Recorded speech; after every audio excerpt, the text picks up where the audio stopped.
10th के भैया बहन ध्यान देंगे।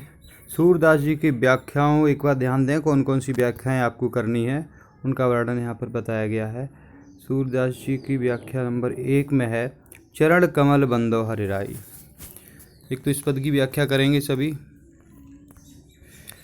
चरण कमल बंदो हरिराई, जा की कृपा पंगिर लगे, अंधे को सब कुछ दर्शाई, बहरो सुने गुंग पुन बोले, रंग चले सिर छत्र धराई, सूरदास स्वामी करणामय बार बार बंदो तिन पाई। इस पद की व्याख्या करेंगे। इस पद की व्याख्या इसमें दी हुई है, आपको एक बार करा भी दी गई है। अगला पद रहेगा मैं अपनी सब गाय चराइयों। भैया यशोदा से बालक जिद कर रहा है, मैं अपनी सब गाय चराऊँगा। प्रात होत बल के संग जयो, तेरे कहे नो रहो। प्रातः काल होते ही भैया बाल दाऊ के साथ आने के लिए मैया से कह रहे हैं, तुम्हारे साथ घर पे नहीं रहूँगा। इसका वर्णन करेंगे। इसके बाद आगे है सखीरी मुरली लीजिए चोर।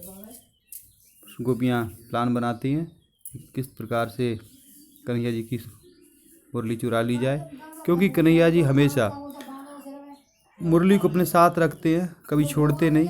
महत्वपूर्ण पद है, इसकी व्याख्या करेंगे। आगे ऊदो मोय ब्रज बसरत नाही। जब कन्हैया जी ब्रज छोड़ के मथुरा चले जाते हैं, वहाँ गोपियों की याद आती है।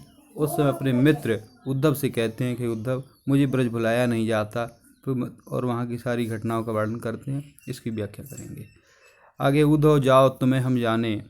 उद्धव तुम यहाँ से जाओ, हम तुम्हें जान गए, तुम यहाँ क्यों आए हो, ऐसा गोपियाँ कह रही हैं उद्धव से। जब उद्धव जी गोपियों को समझाने पहुँचे हैं, कारण क्या था कि उद्धव को बहुत बड़ा भ्रम था कि मैं बहुत बड़ा ब्रह्म का उपदेशक हूँ, ज्ञान का उपदेशक हूँ। श्री कृष्ण ने उनकी परीक्षा ली और कहा कि इनका घमंड दूर करना होगा, और जाके कहा यदि तुम गोपियों को समझा दो, गोपियाँ मुझे भूल जाएं, तो हम भी गोपियों को भुला देंगे। और ऐसे में जब उद्धव जी गोपियों को समझाने पहुँचे तो गोपियों ने उनसे उल्टा क्वेश्चन ऐसे किए कि वो निराश होकर के, उदास होकर के वापस लौटे। उन्होंने उसी का एक वर्णन किया है, कहा है कि तुम्हारे समझ में नहीं आया कुछ भी। जब कन्हैया ने मेरे पास, हम लोगों के पास तुम्हें भेजा था, तब जरूर मुस्कुराए होंगे, तुम समझ नहीं पाए उनका मुस्कुराना।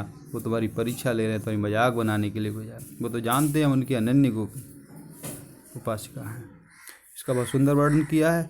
उदो जाओ तुम्हें हम जाने। इस पद की व्याख्या करेंगे।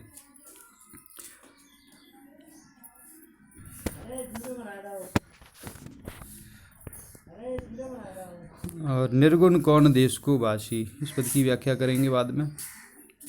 इस पद को महत्वपूर्ण है, इसमें कहा गया है, गोपियों द्वारा कहा गया है कि निर्गुण किस देश का रहने वाला है। उद्धव से ही कहा है कि उद्धव जी बताइए निर्गुण कहाँ रहता है, कैसा रंग है, कैसा वेश। विभिन्न प्रकार के जब क्वेश्चन किए हैं तो उद्धव शांत पड़ गया। उद्धव जी के पास कोई भी आंसर देने को नहीं था।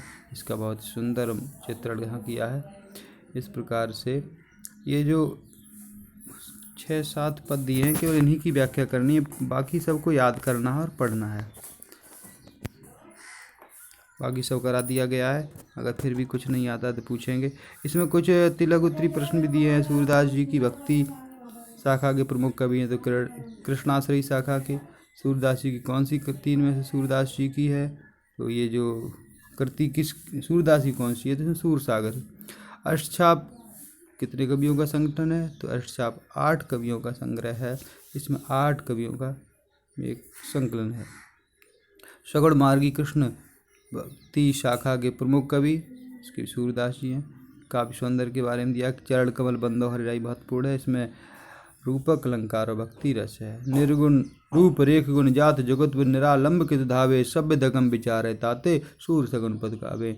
इसमें अनुप्रास अलंकार है, भक्ति रस है। कनक भूमि पर कर पग छाया, यह उपमा एक राजे थे। इसमें अनुप्रास अलंकार है, वात्सल्य रस का वर्णन किया गया है। जोई जोई मांगत सोई सोई देती, क्रम क्रम करके नहाते। इस पंक्ति में पुनरुक्ति प्रकाश और अनुप्रास अलंकार है। पुनरुक्ति प्रकाश अलंकार वहाँ होता है जहाँ कोई शब्द बार बार एक ही शर्त में आता है, जैसे क्रम क्रम करके, क्रम क्रम, तो इसमें अनुप्रुक्ति प्रकाश है। और जोई जोई इसमें भी पुनरुक्ति प्रकाश है। सोई सोई में पुनरुक्ति प्रकाश है। अब क्रम क्रम करके नहाते, इसमें कात 4 बार आ गया, इसलिए यहाँ अनुप्रास अलंकार भी हो गया है। इस प्रकार से दोनों रस है। वात्सल रस जहाँ बच्चों के प्रेम का वर्णन होता है, वात्सल रस होता है।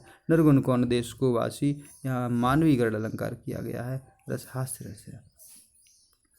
तत्सम शब्द है, तत्सम शब्द वो होते हैं जो शब्द संस्कृत निष्ठ शब्द होते हैं। हिंदी में जो कहते हैं प्रयोग हुआ है तत्सम शब्द है, जैसे ग्वाल, ग्रह, बिंब, पंग, करे, सघन, सखा।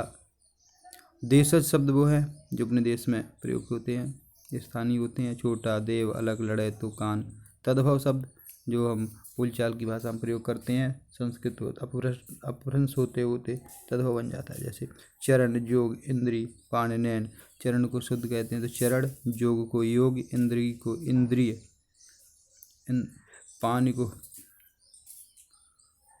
पान, यहाँ पाण से है, नैन नैन से है। आज का काम इतना ही, याद करेंगे, देखेंगे, समझेंगे।